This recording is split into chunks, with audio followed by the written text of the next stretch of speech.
Hello, my name is Mrs. Hilton. I'm the Head of PE and Sports Science here at Haven, and I just thought I'd take this opportunity to let you know a little bit about the Level 3 Sports Leadership Qualification that we do here at Haven in sixth form.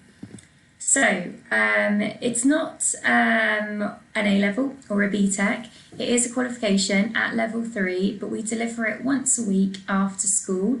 At the moment, I have 2 different groups running, so I've got lots and lots of Level 3 leaders. So it's either a Tuesday after school or a Wednesday after school, but that could change depending upon the student's needs. So we ask the students to commit to that, plus also to take part in any events, tournaments and festivals that we run. And then there's a bit of a requirement for the students to work outside of lesson time, making sure that they keep up to date with the theory side of things. Okay. So it's an absolutely fantastic qualification. Because it's Level 3, you will get UCAS points towards your UCAS tariff to get you to university. It gets you 16 points, which I believe is the equivalent of an E grade. You get tons of transferable skills, which all employees and universities and any kind of workplace absolutely find very admirable. The main 5 key skills we look at are communication, problem solving, self-belief, teamwork and self-management. But then there's lots of associated transferable behaviours within there. I've got a list of about 16 I could just say off the top of my head, but active listening, resilience, reliability, initiative, it's all there. So when you go to university interviews or you go for interviews into apprenticeships or any other careers, you're able to reflect on these skills and on these behaviours, and what employers love is when you can then use those skills and behaviours with an example to back up how you showcase them and how you've developed them.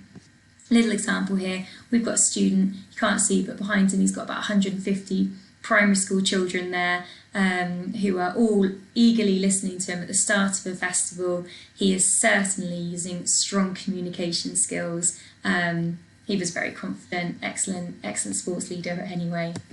So over the course of the year, because this is just done in 1 year, we're looking to do 7 different units, develop your leadership skills. We're going to learn how to plan, lead and evaluate a sports event. We're going to make sure that we lead safe sport or physical activity sessions. We're going to look at how we can plan, lead and evaluate in your community, as well as for children, as well as with people with disabilities, and as well as potentially with older people as well. Now, what we do is we get an online version of one of these, okay, which is called an LER, a Learner Evidence Record. And the way I distribute these at the moment is through Google Drive. Every student gets their own copy. We work directly into these after school. You work on them independently. I'm able to monitor your progress and advise where things are going wrong and might need to be tweaked slightly. We collaborate, we work on it together. It's a nice informal way of consolidating information. It's very much fill in the box kind of stuff, using examples, not like long-winded extended writing or so on. It's very succinct, nice and clear and easy to fill out. And interesting as well. So on top of your learner evidence records, you would do 10 hours volunteering in your community, 10 with children and 10 working with disabled people with disabilities or older people. Now we tend to use the students in our ARB here at school because they're just fantastic and they absolutely love having our sports sessions, so we have lots of fun with them. We tend to run lots of Key Stage 1 and 2 festivals and tournaments here at school, multi-skills, football, tag rugby, rounders, netball, the list goes on and on and on. Or we run a big preschool book event where you turn a preschool book event like Pirates Love Underpants or the Gruffalo into real life. The whole sports hall gets totally turned into like real life. And these little 3-year-olds to 5-year-olds, they will come and experience the story in this real life environment. All the students dress up as the characters and they have stations which are all designed around aspects of the book. All the preschools and the nurseries, they get the book way in advance, so they learn and they develop it at back in their nurseries or their preschools, and they do lots and lots of cross-curricular kind of activities to prepare them to come and have their final day with us living the book. It's absolutely fantastic. And we also ask you to do some volunteering in the community. You might work for the Scouts, you might work for the Nippers or Bude Sharks or the Rugby Club or the Netball Club. The world's your oyster, really. You can just go and offer to volunteer 10 of your hours for that one. Now, I do have to kind of let you know that at the moment, due to COVID, the current Year 12 students aren't expected to do all of that. They're actually only expected to deliver 3 hours to what they consider to be their community. So that just might even be, brothers and sisters or aunties and uncles or a Zoom fitness session. It could be anything they want.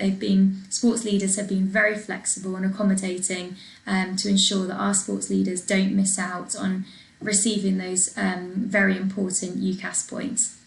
Now, I'm putting in what would normally happen because I'm staying very optimistic that by the time you guys come and join us in September 2021, fingers crossed, things will be a lot better and back to the old normal. But this is how it's normally done. As I said, things might change in September.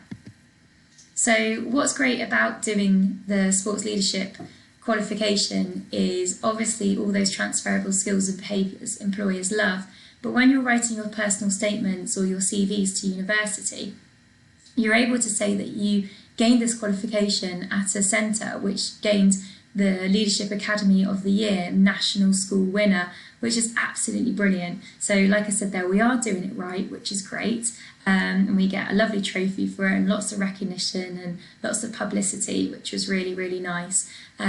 So you're doing it at a centre which really does have expertise, which is fantastic. Okay, so I just thought I'd leave you with this short video. It's not one of our students, he's a guy called Luke Rees, about the difference that the Sports Leadership Qualification made to him. I know what it feels like to feel alone, but the first step to achieving anything is to believe in yourself. That believing you can do something is actually more important than being able to do it. Growing up as a young person in Blaenau Gwent, I was always known as the happy child. But as I started to get older, my mental health started to deteriorate. I sometimes struggled to leave the comforts of my own home, never mind go to school. But I was very fortunate during that time that I had something to fall back on, and that was sport. Whenever I put my boots on and stepped onto the field, it was as if I'd become this totally different person. But when I stepped off it, I always fell back into the same trap of suffering with anxiety and depression. In Year 10, I was handed a lifeline as of such. My sports development officer, Mark Howells, asked me to participate in the Sports Leaders Qualification.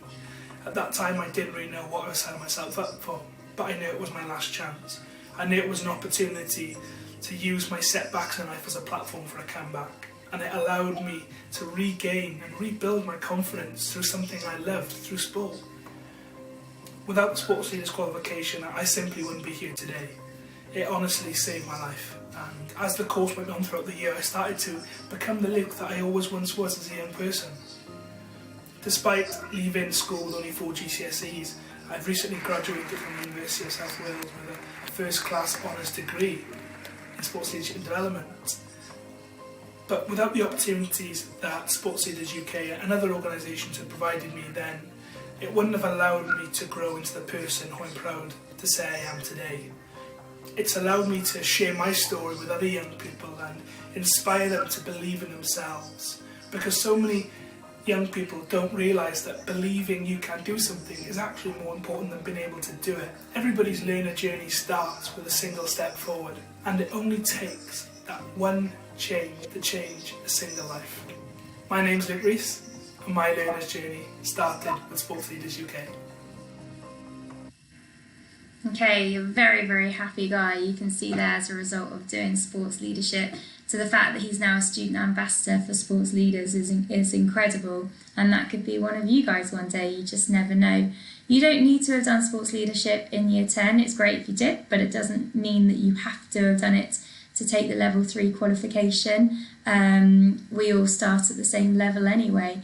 The big difference I see in people is the confidence, and it is that change that you see progressively happen throughout the year. And when we see you work with the young people from the primary schools, it sounds very cheesy, but it does make our job really worth it, because you can get people that have no passion for practical sport, no confidence in themselves, and yet they totally come to life when they're there leading young children. It really is fantastic.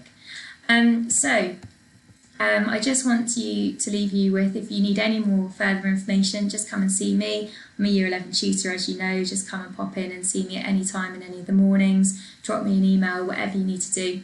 Now, you don't actually need to do anything until September 2021.